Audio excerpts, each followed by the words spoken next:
Yo mga idol, kumusta? Mandarigma Sports TV nga pala.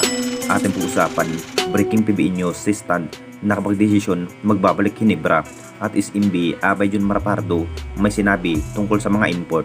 So ilang linggo na nga lang po, mukhang matatapatan ng ating barangay Hinebra sa ibang kupunan mga idol.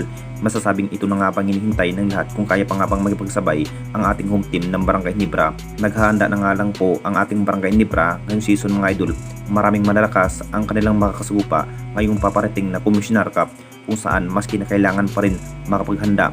Masasabing hindi pa rin biro ang naging sitwasyon dahil na parang hindi pa nga ba magagalaw ang magiging chemistry ng ating Jinx. Kung ganun pa rin ang magiging lineup, siguradong hindi pa rin magbago ang kanilang sitwasyon sa Commissioner Cup mga idol. Balak na nga ba ng ating barangay Hinebra kunin muli ang dating ex-Hinebra big man na si Sistan mga idol.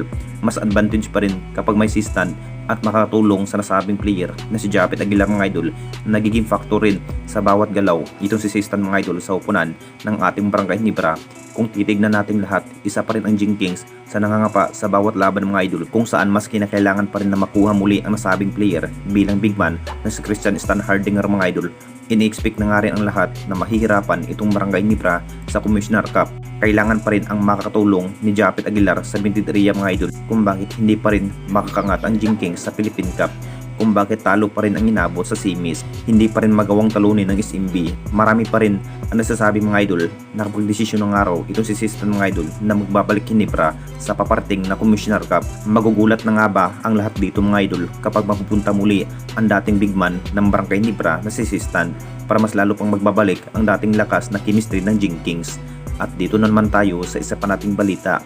Abay Jun Marapardo may sinabi tungkol sa mga import. Siguradong mapapalaban ang nasabing big man ng SMB na si Abay Jun Marapardo mga idol. Ito na rin ang dahilan ng TNT Tropang 5G mga idol na matalo sa SMB dahil sariwang-sariwa pa rin ang nakuwang kampyonato ng SMB mga idol sa Philippine Cup.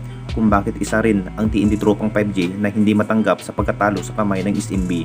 Nakita naman nating lahat kung ano ang kakayanan ng SMB mga idol, partikular kay Abay Jun Marapardo. Lakas pa rin bilang pagiging big man. Nagre-recruit nga ang TNT Tropang 5G mga idol na may 7-3 na si Bulbul at possible isa rin ang Converge kunin bilang import ito si Dwight Howard at Meralco na may import na 6'11 mga idol. Siguradong mapaplaban ng maayos ang nasabing big man ng SMB na si Abay Jun Marapardo.